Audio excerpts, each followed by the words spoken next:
Good day, everybody, and welcome to another edition of the Military and Foreign Affairs Network. I am your host, the voice of reason.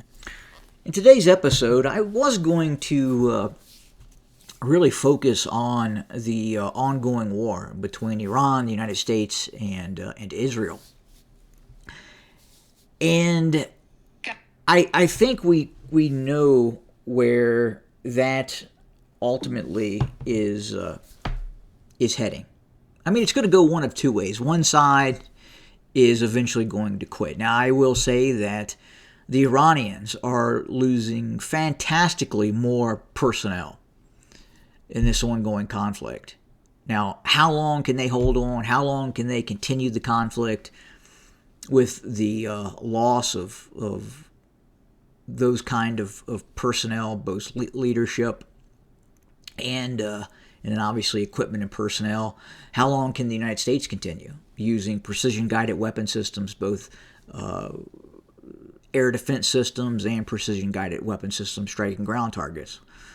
Well, I do believe the United States will just ramp up production and continue to build systems. Obviously, it can do that. It is doing that.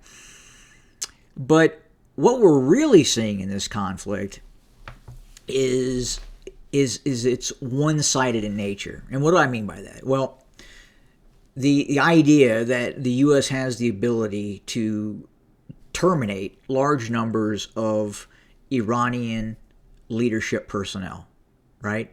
That means the United States has the ability to target an adversarial nation state and go after leadership personnel in a bunker in its capital on the other side of the world.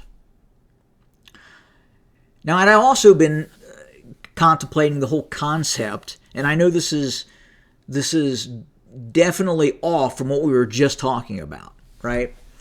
But the whole concept of a turretless tank. And I got to tell you, as I was looking at this Chinese new light armored vehicle that they have created that has an unmanned turret, I have to say, it's difficult for me to get the concept of an unmanned turret, being a former armored crew member myself. Well, why, you say? Why would a turretless or a unmanned armored vehicle not be as good, or why would that be more of an advance than a crewed a turreted tank? Well, there's a lot of things that you are able to do on top of that turret. Again, you're kind of in a higher elevation, and there are definitely positives to being able to do that. But again, this is not really what we're talking about. This is kind of where war is heading, where we're heading. And then it dawned on me that it doesn't really matter. The whole concept of a crewed armored vehicle, meaning a human inside of the armored vehicle, is going to be something that will probably not be done in the near future. Why did I say that? Well, let's look at this system. The Brimstone. And now we're heading into Brimstone 1, Brimstone 2, Brimstone 3. They call this, the nickname for this system is cheat code. Why do they call it cheat code? Well, if an aircraft launches the system, and now ground systems launch this missile towards an enemy area, the intelligence in this missile has the ability to locate a target on the ground using a library of weapon systems that it is mandated to strike, and then it can decide the weakest point to then strike that armored vehicle. Now let's move forward. Let's continue to, there's another shot of the Brimstone. This system here. So what you're looking at here is a armored vehicle, obviously with a launching system to fire not one, not two, not four, but 2, 4, 6, 8, 10, 12, 14, 16 brimstone missiles. So the right-hand side of this vehicle can destroy one company-sized formation of main battle tanks. The other side, the left side, can do equally the same. So one vehicle can essentially destroy 50%. Actually, it'd be more than. I mean, if you're looking at a variation of a Soviet tank battalion, you were looking at 31 tanks, right? So essentially, one battalion of tanks or armored infantry fighting vehicles could be completely destroyed.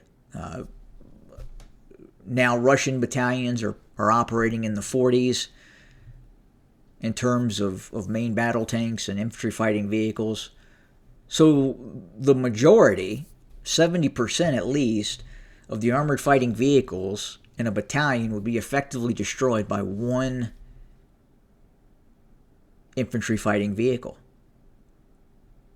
That at a certain point may not itself even be crewed by a human being. That's where we're heading. Another picture, different system, less missiles, but again, same concept.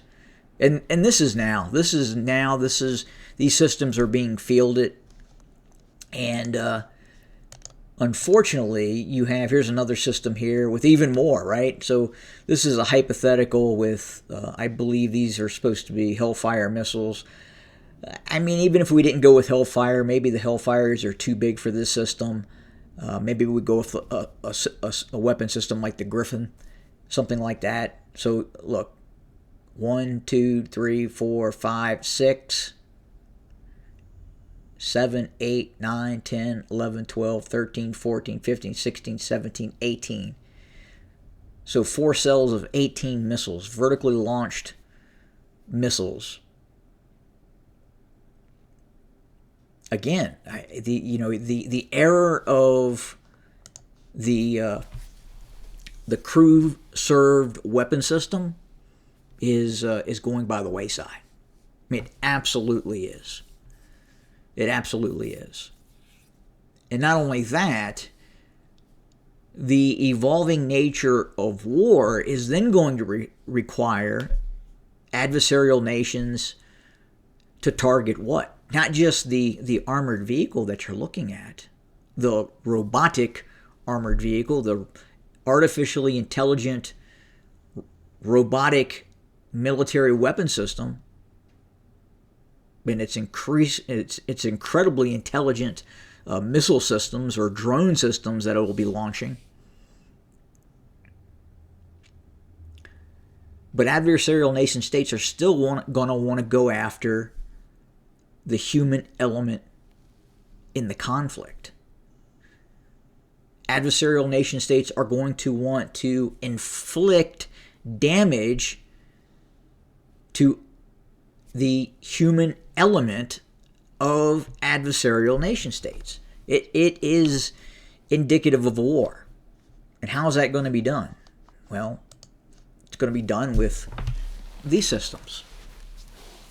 Long-range global strike platforms that will go over a target, or ballistic-type missiles, hypersonic missiles. So just because you're a human and we are gravitating towards the age of artificial intelligent powered weapon systems, that is not going to eliminate the need to strike at the human element of the adversary. Look at what's happening right now. What's happening right now with this war with Iran is going to change the nature of war. Other nation states are going to replicate what the United States is doing in terms of targeting leadership individuals. And that's just not going to be the battlefield commanders. There's going to be a civilian element added to this conflict. And why do I say that? Well, the civilian scientists, the brain bugs of humanity that have the ability to go into and create a clean room and develop 1.8 nanometer microprocessors. Those individuals will be targeted. Those individuals are a military asset because they have the ability to produce these weapon systems. So it's not just going to be the human element, the military human element. You'll also see future facing, just like that's happening now. The Israeli Air Force, the U.S. Air Force is going after Iranian scientists and killing them. It's happening. So here in the United States, as this technology becomes more prevalent and other nation states obtain this technology, again, the concept of a pilot, I would say 10 years, 20 years from now, is going to be something of the past. A piloted aircraft is at a distinct disadvantage when engaging an artificially intelligent aircraft. Why? G-forces. There's things the artificial intelligent pilot is able to do versus the human pilot. Quicker decisions, faster decisions. Eliminate the concept of human discomfort, G-forces. This is where it's heading. Absolutely. We will see these types of aircraft flying at some point, in all probability, over the United States or near the United States. At some point, nation states are going to attack the United States with these types of systems. It's going to happen. The whole concept of war is changing. Think back to World War I, where British and German infantry were attaching a bayonet to their rifle and then charging forward in battalion-sized and regimental-sized, division-sized formations to close with and try to overrun the enemy. And at that point, facing the withering fire of the machine gun. The early introduction of tanks and armored vehicles to that conflict to shield personnel from the withering fire of machine guns. You'll see in some cases, even here in the United States, where the romanticized version of warfare, where masses of human occupied main battle tanks are rolling across the battlefield. Right? That concept is still very much prevalent in the U.S. Army. It is believed that that sort of tactic could be successful in this modern age. And make no mistake, it will not be successful with these types of missiles, with the technology that now exists of 1.8 and 2 nanometer microprocessors. You're going to have to destroy the civilian infrastructure eventually to stop war or to defeat your enemy. That means you're going to have to figure out ways to strike deep inside of an adversarial nation state's home country. The United States is doing that. Global strike has that ability, but other nation states are going to acquire that ability as well. That is going to be the face of war. You will have drone versus drone, ground drone versus ground drone, but ultimately you're still going to see the creation of weapon systems that will and are designed to strike deep inside of an enemy territory. So again, just the observing of what's happening now, what is happening in the very early stages of drone warfare, where we watch these very low-tech quadcopters be fairly effective in some cases, in many cases, against armored vehicles. And we are at Gen 1. Think about the first armored tank rolling across the battlefield in World War I. A non-stabilized cannon, just a sheet of metal encompassing a few human beings firing machine guns and maybe one or two heavy cannons, medium light cannons. That's where we're at right now in terms of the whole concept of the quadcopter and human-directed drone attack. And now we're entering kind of this stage 2, where we are seeing the Russians employ artificial intelligence to some of their Lancet drone systems that are attacking Ukrainian targets, to even more advanced systems, such as the one you're looking at right now that is in development and quite possibly operational by the United States, featuring artificial intelligence. And as we migrate towards a ultimate conflict that will quite possibly take place between China and Taiwan, and ultimately the United States and Japan and other nation states as well, it is going to be very, very much a messy war, especially as war is postponed. Why do I say that? Why will that happen? Well, technology will advance. The Chinese are behind right now, especially in subsurface warfare.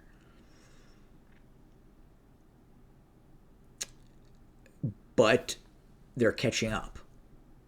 And if we look at, case in point, Taiwan cannot be allowed to, if you're here in the United States, Taiwan cannot be allowed to be taken over by China, especially in regards to the chipsets. I mean, look, you think things are getting expensive now. You have no concept of what will happen in terms of cost if and when the United States and China proceed to some sort of hot war over Taiwan.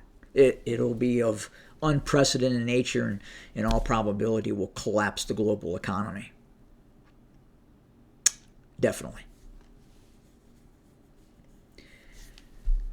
But again, all because of the issue of the unmanned turreted tank. And I realized it doesn't matter, because in the future, in the not too distant future, this tank is not going to be operated by any human being at all. Not at all. It is going to be a crewless system, probably looking more like this, armed with incredibly intelligent drones and or missiles. And this will be the face of the battlefield. And whoever can produce more with the longest range and smarter artificial intelligence may be the victor on the battlefield. Problem is we live in the nuclear age. And if you are the nation state on the losing end of a future-facing war, facing subjugation, and you have the capability of launching tactical nuclear weapons, if you have the ability to launch weapon systems that can destroy some of these systems with the use of nuclear weapons. And I'm talking atmospheric detonations, electromagnetic pulses, then you're probably going to do it. And when you go into that realm where you're actively detonating nuclear weapons in the atmosphere, what does that lead to? Well, it leads to sub-atmospheric detonations. And then what you want to do is boot up your streaming service